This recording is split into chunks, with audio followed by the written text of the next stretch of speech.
इब्तिदा है रब्बे रहमान के नाम से जो दिलों के भेद खूब जानता है। नाजरीन, आप देख रहे हैं प्रोग्राम सर जंग अजहर थिराज के साथ और मैं हूं आपका मेज़बान। नाजरीन, पाकिस्तान में सियासी जंग ज़ोरों पर है। शहर इक़्तिदार में कई लोग अपोजिशन के पास आ रहे हैं तो कई लोग हुकूमत के साथ जुड़ रहे हैं। बाप ने दस्ते शफ़क़त हुकूमत के सर से उठाकर अपोजिशन के सर पर रख दिया है।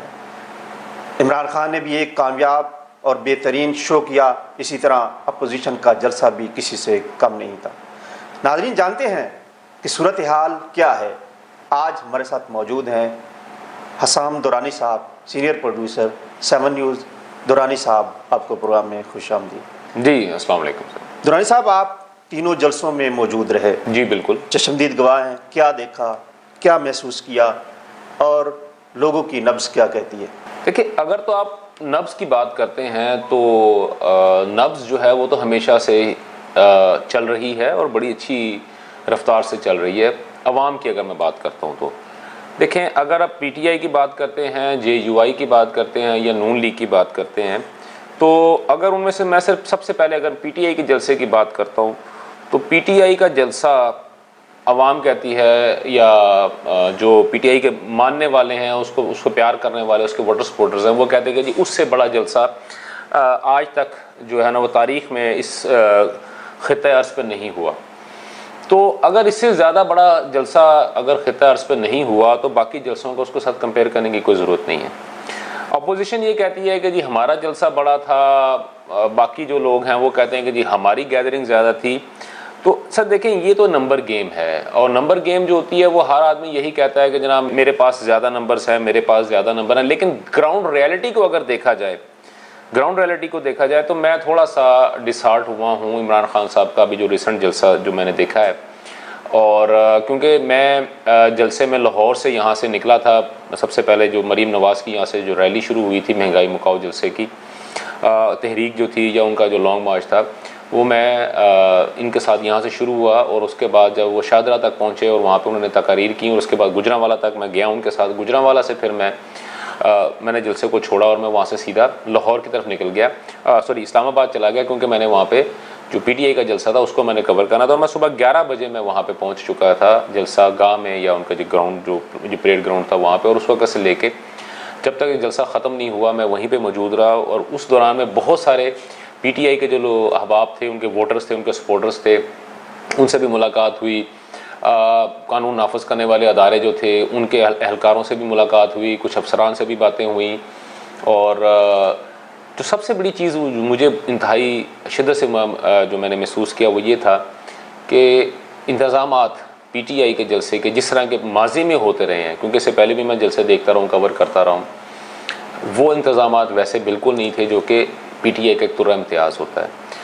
और जो एलीट क्लास फैमिलीज़ जो थी जो कि पीटीआई का एक आप ये कह लें कि उनके ब्लड है, फ्रेश ब्लड कह लें, या जिनकी वजह से पीटीआई जो या इमरान खान साहब का जो एक फ़ैन क्लब है जो कि उनको आगे लेके चल रहा है, उनका भी जो फुकदान था वहाँ पे उनकी तादाद उस तरह नहीं थी जैसे कि उनकी इससे पहले तक जलसों में होती रही है। आल दो इमरान खान साहब इस वक्त हुकूमत में हैं, लेकिन मेरा ख्याल है कि ये जो जलसा उन्होंने 27 का जो जलसा किया था वो कुछ हैपहैज़र्डली था, या जो उनकी जो मैनेजमेंट टीम थी वो शायद दूसरे बहुत सारे ज़रूरी कामों में मसरूफ़ रही थी जिस वजह से उस तरह मैनेज नहीं कर पाई। तादाद जो थी, अवाम की तादाद जो थी वो तमाम के तमाम पख्तून बेल्ट के ऊपर मरहून मिन्नत थी। इस्लामाबाद, लाहौर, पंजाबी बोलने वाले जो अहबाब थे उनकी तादाद उस तरह नहीं थी जिस तरह की इससे पहले लाहौर के जलसों में या दीगर जलसों में जो होती रही है, या लास्ट भी जो उन्होंने इस्लामाबाद के अंदर भी जो बड़े बड़े जलसे किए थे उसको अगर मैं देखता हूँ तो उसके मुकाबले में वो तादाद वहाँ पे मौजूद नहीं थी। बल्कि मेरा ज़ाती राय है, इसमें मैं बाइस्ड नहीं हूँ, मैं एक अनबाइस्ड जो मैं अगर आपसे बात कर रहा हूँ, जो फैमिलीज़ थी इस दफ़ा वो उस तादाद में मौजूद नहीं थी। और आल दो सब कुछ होने के बावजूद भी इमरान खान साहब जो थे वो एक अच्छा जो था वो एक जलसा करने में कामयाब हुए। अवाम की तादाद वहाँ पे मौजूद थी, मुख्तलिफ़ अदारे मुख्तलिफ़ उसका तादाद के हिसाब से कह रहे हैं। फैसल जवेद साहब की अगर बात करते हैं तो आपको पता है वो तो इमरान खान साहब के फेवरेट भांजे भी हैं, सब कुछ है, तो वो तो 20 लाख से ऊपर की तादाद बता रहे हैं। हुकूमत जो है वो 7 से 8 लाख बता रही है और अदारे जो हैं वो कुछ और बता रहे हैं। अपोजिशन जो है उसको 30,000 की काउंट कर रही है। तो ये तो चलता रहता है, लेकिन जो भी था, लेकिन एक अच्छा गैदरिंग थी अवाम की, मौज मेला बहुत हुआ, लोगों ने वहाँ पे अच्छा रक्स वगैरह भी किया। पख्तूनख्वा के जो आवाम जो थी, उनके नौजवान जो थे, उनके दिलों में अभी भी इमरान खान साहब के लिए मोहब्बत वैसी ही है जैसे कि पहले दिन थी। और ये मानने वाली बात है कि इमरान खान साहब का एक वोट बैंक बन चुका है। आल दो वो थोड़े यंगस्टर्स हैं, लेकिन जैसे मैंने पहले बात की कि उसके अंदर जो चीज़ मुझे देखने को मिली कि वो जो एक एजड जो मेच्योर लोग जो थे, जो कि खान साहब के जलसों में जोक तर जोक आते थे, अपने बच्चों को लेके, अपने फैमिलीज़ को लेके आते थे, इस दफ़ा उस जलसे के अंदर वो तादाद ना होने के बराबर थी। और नब्ज़ की अगर आप बात करते हैं तो नब्ज़ जो थी वो, जैसे मैंने आपको पहले कहा है कि वो तो धड़क रही है अल्हम्दुलिल्लाह। जो पीटीआई के साथ हैं वो पीटीआई के साथ उनका दिल धड़क रहा है, जो नून लीग के साथ है वो नून लीग के साथ उनका धड़क रहा है। और अगर आप नून लीग के अगर जलसों की बात करते हैं या JUI के जलसे की बात करते हैं, तो क्योंकि मैंने सबसे पहले स्टार्ट में जो था वो इनका नून लीग के जलसे को कवर किया था, अवाम इनके साथ भी बहुत थी। लॉन्ग मार्च में भी आप साथ रहे हैं? जी, मैं बिल्कुल मैं इनके साथ रहा हूँ। गुजरांवाला तक मैं इनके साथ रहा हूँ, कह लें कि साहिवाल से लेके गुजरांवाला तक मैं इनके साथ रहा हूँ। और मैंने जो चीज़ें देखी हैं इनकी, और वहाँ पे साहिवाल से तो बेसिकली कुछ जो जलसे जुलूस चीज़ें वगैरह इकट्ठी हो रही थी वो आ रहे थे, वो हम उनको कवर कर रहे थे, लोगों को गैदरिंग कैसे हो रही है। जब ये यहाँ से निकले हैं जाती अपना मॉडल टाउन से, वहाँ से लेके तो गुजरांवाला तक हम लोग इनके साथ रहे हैं, हमने इनकी पूरी प्रॉपर कवरेज की थी। अवाम उनके साथ भी थी। और फिर हमारे कुछ रिपोर्टर्स हजरात जो थे, जो कि गाहे गाहे मुझे रिपोर्ट कर रहे थे कि जलसा जुलूस कहाँ तक पहुँच चुका, तो उनकी तो मोटरवे के ऊपर GT रोड तो जैसे पैक तो था। आपको पता है कि ये GT रोड की जो पूरी बेल्ट है लाहौर से लेके इस्लामाबाद तक जो है बेल्ट है, ये तो वैसे ही नून लीग का गढ़ है, तो इस पे तो रश होना ही होना था। लेकिन मोटरवे के ऊपर भी अच्छा खासा रश था, और बहुत सारी जगह के ऊपर ट्रैफिक जैम भी हुआ, ख़ासतौर पे इंटरचेंज के ऊपर, जो वहाँ पे आप मोटरवे के ऊपर चढ़ रहे हैं, वहाँ पे BCO गाड़ियाँ जो थीं वो रश में फंसी हुई थी। और मोटरवे के ऊपर बल्कि एक अच्छी जो चीज़ मुझे नज़र आई, जो मेरे जो रिपोर्टर्स वगैरह ने मुझे रिपोर्ट किया और वीडियोस वगैरह मुझे मिलती रही, वो ये थी कि 50-50, 60-60 गाड़ियों का एक कॉन्वॉय निकलता था, वो इकट्ठी करके गाड़ियाँ निकालते थे। और वो जो लास्ट जो थी तकरीबन रात को 8, साढ़े 8 बजे तक जो मुझे इंफॉर्मेशन आई है, उसके मुताबिक जो था तकरीबन कोई 30% गाड़ियाँ जो कि मोटरवे के ऊपर थी या GT रोड के ऊपर जलसे से जुलूस से पीछे थी, उनको एंटर नहीं होने दिया गया शहर के अंदर, शहर इक़्तिदार के अंदर। अब उसकी रीज़न क्या थी ये मैं नहीं जानता, और अब शायद आप इसको जानते होंगे वजह क्या थी। इन जलसों जुलूसों, सियासी अदम इस्तेहकाम जी के मुल्क पर क्या असरात पड़ेंगे, मुल्क की मईशत पर क्या इसके असरात पड़ेंगे? देखिए जी, एक पुराना शेर है, जहनों पर क्या असरात? आप सही कह रहे हैं। देखें, पुराना शेर है कि ना इंजन की खूबी ना कमाल ड्राइवर, चली जा रही है खुदा के सहारे। सर देखें, ये मुल्क जो है ये अल्लाह के नाम पे, इस्लाम के नाम पे बनाया गया था, और पहले दिन से लेके आज के दिन तक आपके सामने ही है। आप भी तारीख़ के तालिब इल्म हैं, आप भी सहाफ़त कर रहे हैं, आपको भी पता है कि क्या कैसे हालात रहे हैं, किस तरह की चीज़ें रही हैं, तो वो चल रही हैं, तो ये भी चल रहा है। देखिए, माशी हालत तो हमारी पहले भी हमारा अब मैं इसको क्या बात करूं, लेकिन बात ये थी कि एक वक्त ऐसा था कि हमारा जो सर का वज़न था, यानी कि जो वज़न, जो गठड़ी जो थी हमने सर पे उठाई हुई थी, मैं मुहावरतन बात कर रहा हूँ, कि वो आहिस्ता हमारे कंधों तक पहुँच चुकी थी। और वज़न, क्योंकि हम जब कंधों पे वज़न आ जाता है ना सर का, तो हम ये समझते हैं कि हमारा बोझ काफ़ी उतर गया है, और हम लोग ईजी होकर चलना शुरू कर देते हैं। तो कुछ हालात आज से कुछ 3-3.5 साल पहले तक कुछ हालात ऐसे हो गए थे कि वो वज़न जो था हमारे कंधों पे आ चुका था, और जिस वजह से हमें चलने में आसानी हो रही थी। लेकिन दोबारा फिर वो वज़न जो है वो आई थिंक डबल हो गया है। अवाम तो ये कह रही है, लेकिन मैं इसको कोई हरफ आखिर नहीं समझता, क्योंकि अवाम के लिए हम लोग ही बयानिया बनाते हैं, और उस बयानिए को फिर अवाम जो अडॉप्ट कर लेती है। खान साहब ने अपने एक अहम प्यादे उस्मान बुज़दार साहब को कुर्बान कर दिया है अपनी सियासत बचाने के लिए या अपने इत्तेहादियों को बचाने के लिए। आप इस फैसले को किस अंदाज में देखते हैं? देखिए जी, गलत, वो पंजाबी में कहते हैं नानी खसम कीता भैड़ा कीता करके छड़िया और भैड़ा कीता।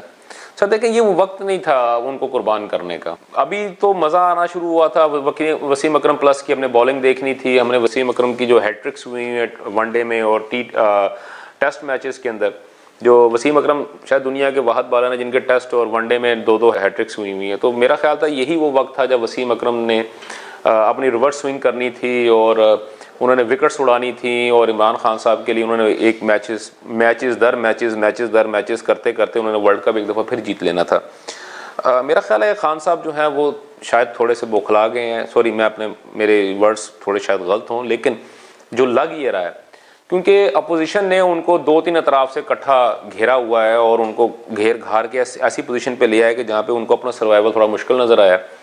तो हालांकि ऐन से उस्मान, ऐन से इमरान और कहना तो नहीं चाहिए लेकिन नज़र बट्टू के तौर पे अगर उस्मान को रखा हुआ था, या आप ये कह लें कि उस्मान जो थे बेसिकली वो एक ग्रेट वॉल ऑफ चाइना थे इमरान खान साहब के लिए, जो कि हर किस्म के बैरूनी हमलावरों को रोकने के लिए अपना सीना सपर किए खड़े थे। और जितने भी हमले होते थे, चाहे वो दुनियावी हों या दुनियावी ही हों, तो वो उनकी वजह से जो थे वो ख़त्म हो जाते थे। ये सारी बात अलग है, जिस अंदाज में उनको बुला के इस्तीफ़ा लिया गया, क्या ये जिल्लत नहीं है उनके लिए?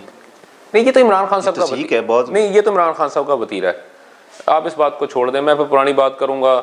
आप एक व्हाट्सएप मैसेज करते हैं और किसी को डाइवोर्स कर देते हैं, आप व्हाट्सएप मैसेज करते हैं और किसी को आप वज़ीर बना देते हैं, व्हाट्सएप मैसेज करते हैं किसी को उसकी वजारत से हटा देते हैं। ये तो पुरानी चीज़ें हैं, वो इमरान खान साहब का ये पुराना तरीक़ाकार है, इस पर हम गुफ्तगू ना करें। अगर ज़िल्लत की बात है तो सबसे ज़्यादा मेरा ख्याल में इस मामले में जलील तो उन्होंने आज़ाद कश्मीर के वज़ीर आज़म को किया था, जब उन्होंने नॉमिनेट किया था। उन्होंने कहा था हैं अच्छा ये नियाज़ी कहाँ से आ गया? तो इससे ज़्यादा ज़िल्लत क्या होगी जिस आदमी को जिस वज़ीर आज़म को ये ना मालूम हो कि उसकी टीम के अंदर कौन सा बंदा कहाँ पर है और कौन सी कास्ट से ताल्लुक़ रखता है और किस तरह से आप उसको नॉमिनेट कर रहे हैं। बल्कि अगर यारान मन जो है वो ये भी कहते हैं कि वसीम अकरम जब ये सीएम पंजाब का जब इंटरव्यूज़ वगैरह हो रहे थे तो वो किसी एक और शख्स को साथ हाथ में लाकर उसको मुबारकबाद दे रहे थे कि जी मुबारक हो उस्मान बुज़दार, आप जो है ना आज से वज़ीर आला हैं। तो उस आदमी ने बड़ा खसियाने होकर कहा था माई बाप मैं उस्मान नहीं, उस्मान वो साथ बैठा हुआ है। अच्छा, खान साहब फरमाते हैं कि मेरे खिलाफ बैरूनी साजिश हुई है।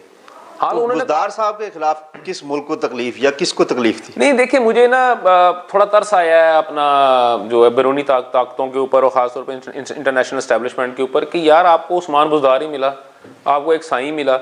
वो हमारे पंजाबी में या हम लोग हमारे गांव में ना वो इस तरह कोई अल्लाह लोग बंदा होता है ना, साईं होता है, हम लोग उसको कुछ कह भी दें तो हमारे बुजुर्ग कहते हैं वो यार इनू कुछ ना कहो, यदि बदवा बड़ी लग दी है।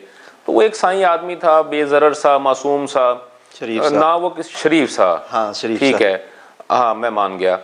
तो वो बहुत सारी चीज़ें ऐसी हैं अगर आप उनको करना शुरू कर दें। लेकिन वैसे आफरीन है भाई कि वैसे खान साहब शरीफों को रहने नहीं देते। खान साहब आप सही कह रहे हैं, लेकिन असल में मेरा ख्याल है उनको अब पता लगा था कि ये शायद शरीफ आदमी है तो इसलिए उन्होंने उसको निकाल दिया।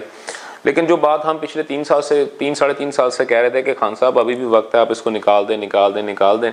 लेकिन खान साहब ने शायद सोचा ये था कि मैं उस मछली की तरह पत्थर चाट के ही वापस आऊँगा। तो लेकिन बात ये है कि जब जंगल में आग लगी तो बंदरिया अपने ही बच्चों पैर तले ले लेते हैं। तो बहुत सारे याराने मान ये कहते हैं कि खान साहब कभी अपने दोस्तों के नहीं हुए, अपने जितने भी लोग जिन्होंने उनके ऊपर एहसान किया खान साहब ने हमेशा उनको किक आउट ही किया। तो I reserve my comments on this thing now. कल का सबसे बड़ा डाकू गांव का नंबरदार कैसे बन गया, आप समझ रहे हैं ना? मैं झुकूंगा नहीं, मैं एनआरओ नहीं दूंगा, मैं डट के खड़ा हूँ। मैं चोरों डाकुओं को जान से यानी कि उनको नहीं छोड़ूंगा। तुम वापस आके दिखाओ, फलां जेल जो है उसकी सेल में तुम पड़े होगे, तो 35 पंक्चर भी उसमें डाल लें, उसके अंदर मुझे इतने अरब रुपए की ऑफ़र की गई है कि हमारे ख़िलाफ़ बात ना करो। सर कौन कौन सी चीज़ है जिसको मैं आपके साथ यहाँ डिस्कस करूँ? दूसरी बात ये है कि वैसे थोड़ी कमीनी सी खुशी भी महसूस हो रही है कि खान साहब ने वो बातें की हैं जिन पर वो खुद कभी अमल नहीं किया। बल्कि कल मेरे वाला साहब मुझे कह रहे थे कि अभी के मुर्गे में और खान की तकरीर में क्या फ़र्क है, तो मैंने कहा जी दोनों अजान नहीं देते। मैंने कहा अजान तो दोनों देते हैं, अमल दोनों कोई नहीं करता। मुर्गा नमाज नहीं पढ़ता, खान साहब जो अपने कहीं पे अमल नहीं करते। और जो उन्होंने कहा देखें ये कानून फितरत है, अगर आपको बड़ा बोल बोलेंगे तो आपके सामने आता है। और खान साहब ने बहुत सारी ऐसी बातें की थी जो कि अल्टीमेटली उनको दोबारा सारा कुछ वही करना पड़ गया। तो इसलिए वो सियासत में कभी भी पर्सनल ग्रंचेस को नहीं लेके आना चाहिए और कभी भी ऐसी हरकत नहीं करनी चाहिए जिससे कि या ऐसी बात नहीं करनी चाहिए जो कि कल को आपके मुंह के ऊपर आके लगे। खान साहब ने काफ लीग से परवेज़ इलाही को वज़ीर आला नामज़द करके काफ लीग में फूट डाल दी है, नहीं इसके असरात पीटीआई पर नहीं पड़ेंगे? नहीं, या बाकी चौधरियों में फूट पड़ गई या कोई? देखे मैं इसमें नहीं, ये आप किस तरह कह सकते हैं कि खान साहब ने फूट डाल दिया, खान साहब ने फूट डाल दिया? नहीं सर, ये बात, इस बात को छोड़ दें। वो चौधरी जो है सर नहीं, और ना सर, तारक बशीर चीमा क्या उनकी फैमिली का मेंबर है? तरह चौधरी शुजात, सर चौधरी शुजात और परवेज अलाई जो है वो करोड़ों आंधियां आई, करोड़ों तूफान आए, पता नहीं क्या कुछ हुआ, क्या दोनों अलग हुए?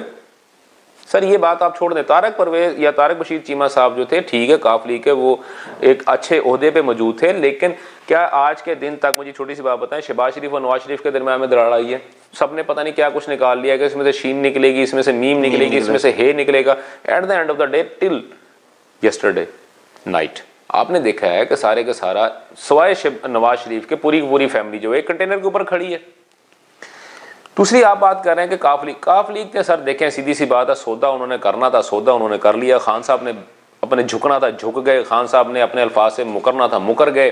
दुनिया का सबसे बड़ा डाकू जो था वो उसको अपना बाप बना लिया, सॉरी बाप तो नहीं मैं कहूँगा, मेरे अल्फाज थोड़े मेरे मुँह में खाक। उन्होंने उनको इस काबिल समझा कि नहीं, इनको मैं अपने सर पर बैठाऊँगा, और अगर उस्मान बुज़दार की कुर्बानी दे दी है। अब मेरा सबसे बड़ा क्वेश्चन मार्क यहाँ पे ये मेरा क्वेश्चन, दुरानी साहब ये सौदा अपोजिशन से भी तो हो सकता था। सर कौन सा अपोजिशन की बात कर रहे हैं? सर अपोजिशन, मैंने उस दिन लास्ट टाइम भी आपके साथ मेरी बात हुई तो मैंने आपसे अर्ज किया था कि सर फितरी इत्तेहाद जो है सर पीपल्स पार्टी के साथ है। पीपल्स पार्टी की 7 सीटें, सर कैसे करेंगे वो अंडर अनलेस के नून लीग ना माने?